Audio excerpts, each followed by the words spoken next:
Salut! Cette affaire est une affaire complètement folle.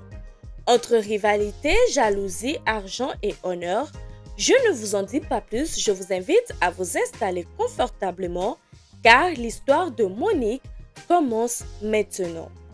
Pour Monique, cette fin d'année 2019 se terminait à merveille. Elle avait hâte d'entamer la nouvelle année qui se voulait pleine de promesses. Et c'est à Minneapolis que vivait Monique depuis sa naissance le 17 octobre 1991. À seulement 28 ans, la jeune femme était comblée de bonheur. Elle vivait une belle histoire avec son premier amour, John Mitchell, qu'elle avait rencontré alors qu'elle était très jeune, à seulement 16 ans. C'est avec lui qu'elle avait grandi, qu'elle était devenue une femme et une mère accomplie. Ensemble, depuis plus de 12 ans, le couple en avait passé des étapes. Ils avaient deux jolies petites filles, Gisèle qui en avait 3 ans et Léana qui avait rejoint la famille. Au début de l'année, elle allait avoir 1 an. Originaire d'un quartier modeste, son mari John Mitchell, plus connu sous le nom d'artiste Momo, avec une passion pour le rap. Il y travaillait depuis des années dans l'espoir de percer. Depuis quelques années, mais surtout depuis quelques mois, sa popularité augmentait et il touchait son rêve du doigt. Il commençait à être connu comme un artiste talentueux dans le milieu. Il avait fait quelques collaborations avec d'autres célèbres rappeurs.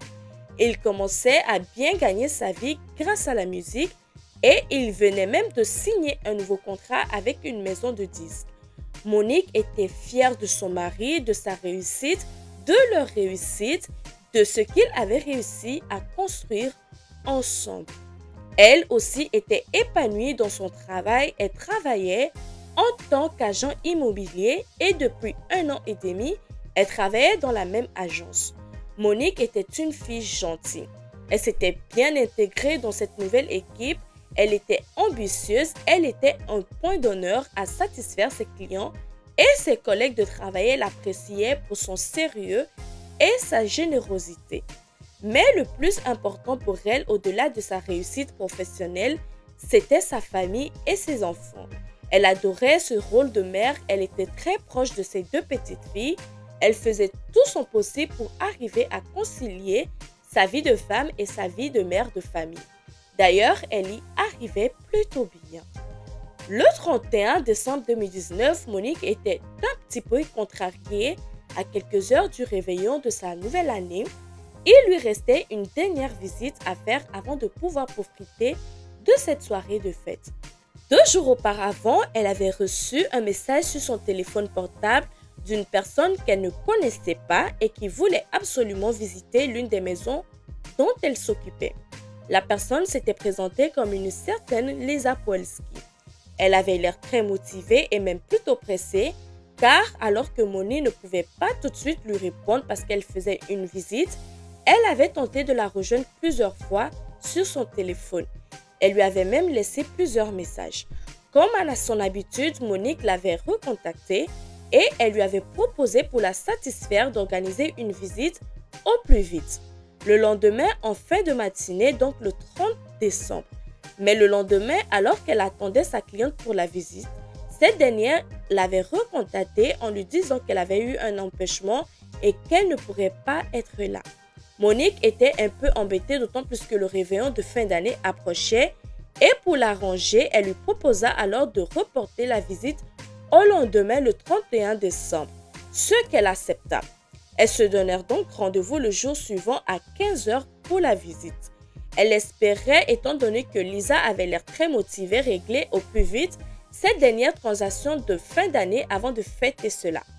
Ce jour-là, elle quittait donc la maison à 14 h 30, embrassant son mari et ses filles en leur promettant de revenir au plus tôt. Mais les choses ne se passeront pas comme prévu. Vers 17 h 30, alors que Momo était tranquillement dans son salon avec sa fille de 3 ans, qu'il faisait la sieste sur le canapé pendant que la plus petite dormait dans la chambre à l'étage, il entendit la clé tourner dans la serrure.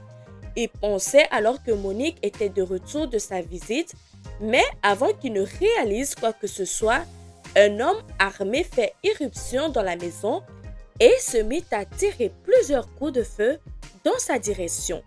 Totalement paniqué et pris par surprise, Momo réussit à prendre la fuite en montant à l'étage où se trouvait la petite dernière. Malheureusement, il était touché, il avait pris plusieurs balles et il s'est mis à crier « Mes bébés sont ici !» dans une tentative d'émouvoir un peu le tireur. Mais l'attaquant était déjà reparti. Gravement blessé et sous le choc, Momo réussit à appeler le 911 pour leur signaler qu'il venait d'être victime d'une fusillade. La police et les secours ne tardèrent pas à arriver. Ils retrouvaient Momo dans sa chambre, il saignait abondamment.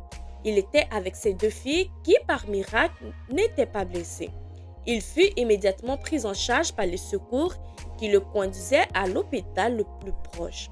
Chaque seconde compte, il avait plusieurs blessures par balle au bras, à la jambe et à la poitrine. Avant de partir, il trouvait la force de donner quelques informations aux policiers. Il leur dit qu'un homme était rentré chez lui avec la clé. Il portait un masque noir avec un seul trou au niveau des yeux et il lui avait tiré dessus. Lorsque les enquêteurs lui demandaient où se trouvait sa femme, la mère des filles, il leur apprit qu'elle était partie 2 heures auparavant pour une visite et qu'elle n'allait vraisemblablement pas tarder à revenir. Alors qu'il était pris en charge par les secours, les enquêteurs procédèrent aux premières constatations. Effectivement, près de la porte d'entrée, ils retrouvaient la clé ainsi que plusieurs douilles de calibre 45. Ils se demandèrent immédiatement comment le tireur avait-il pu se procurer de la clé. L'enquête du voisinage commença également. L'objectif était d'essayer de trouver des témoins, des indices permettant d'identifier le tireur. Plusieurs voisins les indiquant que juste avant la fusillade, ils avaient aperçu une camionnette dans le quartier. À présent, les policiers cherchaient à joindre Monique pour la prévenir du terrible drame qui s'était passé. Mais Monique était injoignable. Elle ne répondait pas au téléphone. Rapidement, ils apprirent qu'elle avait une visite à 15 heures et ils partirent immédiatement sur les lieux. En arrivant, ils trouvaient la BMW noire de Monique garée devant la maison, mais aucune trace de la jeune femme. À l'intérieur de la maison, il semblait y avoir une lutte. Ils retrouvaient un ongle rose arraché. Ils firent alors le tour du voisinage pour voir si quelqu'un avait vu quelque chose et c'est ainsi qu'il apprit que l'un des voisins avait une caméra de vidéo de surveillance orientée dans l'allée. En visionnant les images, ils vont constater que Monique était bien arrivée vers 15 heures. Après avoir stationné sa voiture, elle était rentrée dans la maison. Quelques minutes plus tard, une camionnette arriva. Elle remonta l'allée en marche arrière pour se garer juste devant le garage de la maison. 2 hommes impossibles à identifier sur les images sortis de la camionnette et entrés dans la maison. Quelques minutes plus tard, l'un d'entre eux revint pour ouvrir les portes arrière et les enquêteurs vont découvrir qu'ils forçaient alors Monique sous la menace d'une arme à feu à monter avec eux. Puis ils sont repartis. La jeune mère avait donc été enlevée. Parallèlement, un peu plus d'une heure après la fusillade à 18h38, la police reçut une alerte de l'autre côté de la ville. Alors, ce que vous devez savoir, c'est qu'aux États-Unis, de plus en plus de villes s'équipent du détecteur de coups de feu et l'un d'entre eux venait de lancer une alerte dans une petite impasse. Une équipe de police se rendit immédiatement sur place et là, ils vont découvrir avec horreur une femme allongée sur le sol. Elle avait les mains attachées par du ruban adhésif et elle était victime de 3 blessures par balle. Elle ne bougeait plus. La jeune femme était dans un état grave, mais elle était encore vivante. Elle fut très rapidement prise en charge par les secours qui la conduit à l'hôpital le plus proche. Mais malheureusement, elle décéda un peu après son arrivée. Sur la scène du crime, les enquêteurs vont découvrir près du corps de la jeune femme, là encore des douilles de calibre 45. Et ils ne vont pas mettre du temps à faire le lien avec la fusillade dont Momo avait été victime 1 heure auparavant et la disparition de sa femme, Monique. Il conclut alors que les clés utilisées pour entrer dans la maison étaient les siennes. Un peu plus tard, l'autopsie va révéler que la jeune mère de famille avait sur tout le corps des bleus, des égratignures et plusieurs dents ébréchées. Elle avait aussi perdu plusieurs ongles et elle avait été victime de 3 blessures par arme à feu, une dans la tête, 2 dans le corps, dont une ayant touché le cœur et l'autre la colonne vertébrale. De toute évidence, la pauvre Monique avait vécu un véritable enfer. Elle avait été torturée puis exécutée avant d'être abandonnée comme un animal sur le bord de la route. Mais que s'est-il passé? L'enquête du voisinage, là encore, va révéler la présence d'une camionnette dans le quartier. Heureusement, grâce aux images de vidéosurveillance prises dans l'allée de la maison où Monique avait été enlevée, les enquêteurs avaient une immatriculation en Arizona. En contactant l'entreprise, ils n'eurent aucun mal à les retrouver. La fameuse camionnette qui venait tout juste de revenir de location et elle fut passée au peigne à l'intérieur. Ils vont retrouver plusieurs ongles roses arrachés identiques à celui retrouvé dans la maison, ainsi que des attachés zippés. De plus, la voiture sentait fort l'ammoniac. Grâce au contrat de location, ils avaient à présent le nom des 2 loueurs. Ces derniers furent interrogés et ils ne tardèrent pas à avouer qu'ils avaient loué la camionnette pour un certain Cédric Berry en échange de drogue. La tragique nouvelle commençait à se répandre dans les médias. Tout le monde était sous le choc. Qu'est-ce qui était-il arrivé au rappeur Momo ainsi qu'à sa femme? Momo, quant à lui, était sous le choc de la mort de Monique. Il venait de subir une lourde intervention et il se remettait doucement de ses blessures. Désormais, les enquêteurs avaient un suspect, Cédric Berry. L'homme âgé de 40 ans n'était pas inconnu des services de police, condamné plusieurs fois, notamment pour vol et trafic de drogue en 2002, et il avait été reconnu coupable d'homicide involontaire.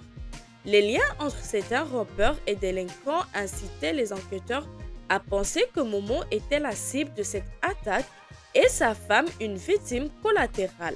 D'autant plus qu'en 2018, Momo avait été reconnu coupable de possession de drogue. Y avait-il une rivalité entre les 2 hommes sur fond de trafic de drogue? Il se rendit donc à son chevet pour savoir qu'est-ce qu'il en était, s'il connaissait Cédric Berry. Mais Momo était formel, il ne trompait dans aucune affaire de drogue. Il ne connaissait pas cet homme, il ne l'avait jamais vu. La seule chose qu'il savait, c'est que sa femme avait été contactée par une potentielle cliente qui souhaitait visiter l'une des maisons dont elle s'occupait. Mais alors, qui lui voulait du mal? Ces derniers temps, il avait posté plusieurs photos de lui sur les réseaux sur lesquels il exhibait de grosses quantités de billets. Avait-il ainsi attisé des convoitises ou de la jalousie? Il ne voyait qu'une seule personne capable de lui faire du mal, un ancien ami à lui avec lequel il s'était embrouillé pour une histoire de contrat musical, un certain Lyndon Wiggins. Les policiers avaient à présent 2 potentiels suspects. Cédric Berry, l'homme qui avait loué la voiture, et Lyndon Wiggins, désigné par Momo comme le seul à sa connaissance, le volant du mal. En questionnant les indiqués, en faisant marcher le réseau, ils apprennent assez rapidement qu'effectivement un contrat avait été placé sur la tête de Momo par son ancien collaborateur. Il leur fallait maintenant des preuves les reliant. Pour le concerner Cédric, ils avaient trouvé ses empreintes sur le ruban adhésif ayant servi à attacher les mains de Monique. De plus, ils avaient également réussi à trouver l'ADN de son beau-frère. Le frère de sa femme, lui aussi connu des services de police sur le levier de vitesse de la camionnette. Le 2 janvier 2020, Cédric Berry, l'un des principaux suspects, fut arrêté. Il était dans sa voiture. À l'intérieur de celle-ci, il trouvait 2 talkie-walkies, 3 sachets d'héroïne, du ruban adhésif et un masque de ski noir avec un seul trou pour les yeux comme celui que Momo avait désigné. Il fut immédiatement placé sous détention. Mais le beau-frère Berry Davis, lui, était introuvable. Un mandat d'arrêt fut alors émis contre lui. De toute évidence, plusieurs personnes étaient impliquées dans ce drame. La femme de Cédric Berry, Shanti Berry, la sœur de Davis Berry, fut elle aussi arrêtée. Elle était accusée d'avoir aidé et encouragé cette attaque qui fut d'ailleurs prouvée que c'était elle qui avait conduit son mari pour aller récupérer la camionnette et après l'attaque, c'est elle qui était allée le chercher pour le ramener à la maison. Mais ce n'est pas elle qui avait attiré Monique pour cette terrible visite. Cédric et sa femme refusaient tous les deux de collaborer avec la police. Ils gardèrent le silence. La cavale de Davis Berry dura 4 mois. Il fut finalement arrêté dans une île noire et placé immédiatement en détention. Les policiers avaient à présent mis la main sur les exécutants de ce terrible drame, Cédric Berry, mais il lui fallait trouver qui était le commanditaire et quel était le mobile. Momo les avait mis sur la piste d'un ancien ami à lui, Lyndon. Lyndon n'était pas un enfant de cœur. Il était connu pour être musicien et trafiquant de drogue. Il avait créé un label Blocky Buggy et avait signé Mo sur son label. Les deux hommes avaient sympathisé et Monique et Momo connaissaient bien Lyndon. D'ailleurs, Lyndon, selon certains, n'était pas indifférent au charme de Monique. Mais en cette année 2019, Momo avait quitté le label pour signer dans une autre maison de disques, ce que Lyndon n'avait pas du tout apprécié et c'est de là qu'est parti le conflit. Momo savait que Lyndon était un homme dangereux, d'ailleurs juste après son départ, par précaution, il avait demandé à Monique de partir quelques jours se réfugier avec les filles chez sa mère. Pendant ce temps, il en avait profité pour changer d'appartement et de quartier. Il devait sûrement penser qu'ainsi Lyndon ne pouvait pas le retrouver si facilement. Mais Lyndon, lui, ne décolère pas. Il considérait que Momo l'avait trahi. D'autant plus que 2 mois auparavant, avant le meurtre, la police avait fait une descente dans 2 propriétés qu'il utilisait pour son trafic de drogue. Il pensait que c'était Momo qui l'avait dénoncé. Il décida donc de passer à l'action. Il fallait à présent trouver quelqu'un pour faire le sale boulot. Et c'est l'une de ses connaissances, Cédric Berry, qui accepta de le faire. Il a réussi à convaincre son beau-frère Berry Davis à l'aider dans cette sale besogne. Il ne savait pas où se trouvait Momo, mais il savait que sa femme Monique travaillait dans une agence immobilière et c'est par elle qu'il allait passer. Il fallait donc dans un premier temps la tirer dans un piège. Quoi de mieux que de se faire passer pour un potentiel client afin de l'attirer dans un guet-apens. Le 29 décembre, Cédric Berry se rendit donc dans un magasin pour acheter un téléphone portable qu'il enregistra sous un faux nom. Puis, avec son frère et Lyndon, il se rendit chez la petite amie de ce dernier. Elsa Seguera, la femme de 28 ans, était agent de probation et lui donnait une instruction de contacter Monique en se faisant passer pour une certaine Lisa Powelski. Et il lui remis une feuille avec une liste de maisons. Elle devait organiser une fausse visite, mais elle devait être prudente et de ne pas appeler près de chez elle pour éviter plus tard que l'appel soit localisé par la police. De plus, il fallait qu'elle brûle ensuite le papier pour effacer toutes les traces.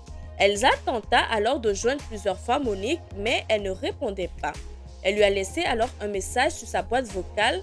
Comme je vous l'ai expliqué au début de la vidéo, Monique l'a ensuite rappelée et toutes les deux se sont convenues pour un rendez-vous le lendemain en début de matinée. Mais le lendemain matin, Monique n'était pas seule. Elle était avec l'un de ses collègues de travail. Berry et Cédric étaient cachés en embuscade et lorsqu'ils constatèrent qu'elle était accompagnée, ils ne passèrent pas à l'action. C'est pour ça la fameuse Lisa avait annulé la visite, souvenez-vous, en prétendant avoir eu un empêchement et en demandant une nouvelle visite plus tôt. Le lendemain, malheureusement pour elle, Monique arriva seule pour la visite. Les deux hommes étaient encore là, cachés à proximité, et ils décidèrent alors de passer à l'action. Il remonta donc dans l'allée en marche arrière afin que le coffre soit plus près possible de la porte d'entrée pour pouvoir enlever Monique sans se faire remarquer. C'est ce qu'ils firent, mais Monique ne se laissera pas faire et dans la bataille, elle perdra un ongle dans la camionnette alors que Berry, qu'on disait, Cédric tentait de la faire parler. Il voulait savoir où se trouvait Momo, la jeune maman qui savait que ses filles étaient à la maison, refusait de parler. Elle avait bien trop peur de ce qui pourrait se passer. Pendant 3 heures, il la torturait pour obtenir l'information et lorsqu'il réussit à obtenir ce qu'il voulait, ils vont récupérer les clés de Monique dans son sac et se rendit à son domicile. Là, l'un d'entre eux va utiliser la clé pour pénétrer par surprise dans la maison et il tira sur Momo qui réussit heureusement à s'en sortir. Puis les deux hommes prennent la fuite avec Monique toujours à l'arrière du fourgon. Ils se rendirent dans une ruelle sombre de l'autre côté de la ville où froidement ils la firent sortir de la camionnette et la battent sans aucun scrupule, alors que c'était une jeune mère innocente. Lyndon pensait avoir été trahi, mais en réalité ce n'était pas Momo qui avait dénoncé depuis quelques mois. Il était sans le savoir au cœur d'une grosse enquête impliquant la police et le FBI. C'est pourquoi ils avaient fouillé ces deux propriétés le servant de cachette. Ils avaient retrouvé de la drogue, de l'argent liquide et des armes à feu. Mais Lyndon n'avait pas été arrêté, sans doute il recherchait encore plus de preuves. Le 21 juillet 2020, il fut finalement arrêté chez lui. Sa petite amie Elsa Segura fut elle aussi arrêtée. La police avait le message laissé par la supposée Elsa Polsky et les anciens collègues d'Elsa, agents eux aussi de probation, vont l'identifier sur les enregistrements. En juin 2020, le procès de Berry Davis et son beau-frère Cédric Berry s'ouvrit. Tous deux plaideront non coupables aux 3 chefs d'accusation, enlèvement, tentative de meurtre et meurtre au premier degré. Ils continuent à clamer leur innocence. Mais le 12 juillet 2021, la sentence tomba. Tous deux furent reconnus coupables d'avoir enlevé et tué Monique. Pour cela, ils furent condamnés à perpétuité sans possibilité de libération conditionnelle. À cela, il faut rajouter 13 ans de prison supplémentaires pour l'enlèvement. Les parents de Monique s'adressèrent au tribunal, racontant la douleur d'avoir perdu leur fille. Les deux coupables, eux aussi, ne se démontèrent pas. Ils firent des déclarations suivantes. Cédric dit « Mes sincères condoléances à la famille Beau. Je déteste que vous ayez dû traverser cela. Et je prie toujours pour que la vérité sorte. » Et Davis, son beau-frère, rajouta « Madame Beau, j'espère qu'elle sera soulagée aujourd'hui. Elle ne peut pas l'être car justice n'a pas encore été rendue. » Tous les deux ont été reconnus coupables de tentative de meurtre sur Momo et condamnés à 20 ans de prison supplémentaire. En novembre 2021, le procès d'Elsa Segura, la petite amie de Lyndon, s'ouvrit. Avec Lyndon, ils se connaissaient depuis qu'ils avaient 18 ans, mais ils n'avaient entamé qu'une relation depuis 3 ans. Une relation houleuse ponctuée des infidélités de Lyndon. Ses avocats pour sa défense vont alors raconter qu'elle était sous l'emprise de son petit ami. Elle était, selon eux, dans une forme de dépendance affective, acceptant de faire tout ce qu'il lui demandait. Pour sa défense, elle reconnaîtra qu'elle avait l'habitude de réserver pour lui des billets d'avion, des chambres d'hôtel et des Uber. Elle ne s'était donc pas méfiée lorsqu'il lui avait demandé d'organiser une visite avec Monique. Elle pensait alors qu'il recherchait une maison pour y cacher de la drogue. Elle raconta qu'il faisait pression sur elle. Elle avait bien tenté de le quitter à plusieurs reprises, mais il ne voulait pas la laisser partir. Il avait même une fois voulu l'étrangler. Elle raconta avoir eu extrêmement peur de lui. Quoi qu'il en soit, sa version ne réussit pas à convaincre les jurys. Elle fut reconnue coupable de complicité de meurtre et condamnée à la prison à perpétuité. Puis ce fut au tour de Lyndon Willis, le commanditaire de ce drame. Il était à la fois poursuivi dans l'affaire de Monique et de Momo, mais aussi pour trafic de drogue. Dans le cadre de notre affaire, il fut reconnu coupable d'avoir commandité le meurtre de Monique et fut lui aussi condamné à la prison à perpétuité sans possibilité de libération conditionnelle. Dans son affaire de drogue, il fut également reconnu coupable et condamné à 19 ans de prison. Je vous remercie d'avoir regardé cette prise d'affaires. Je vous invite à vous abonner, à commenter et à liker. On se retrouve dans une prochaine vidéo.